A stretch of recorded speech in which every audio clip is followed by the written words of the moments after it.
Kia ora, and welcome to this IT training tutorial video on text spacing inside of your tables.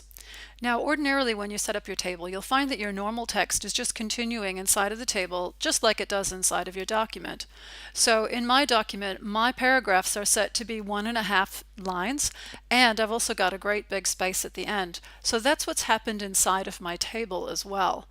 But in here, it looks a little bit odd. So instead of seeing it so spaced apart, I'm going to make some changes to the paragraphs just inside the table.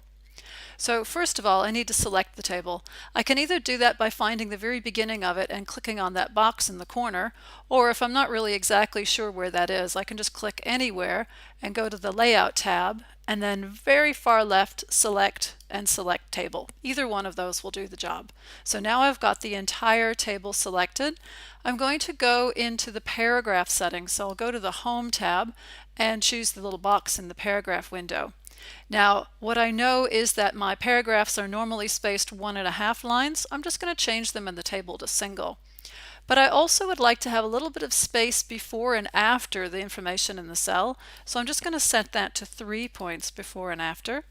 And I'm going to take away this tick so that I no longer am adding any spaces. So I'm no longer taking away space between these same paragraphs. So when I click OK, this is what my table now looks like.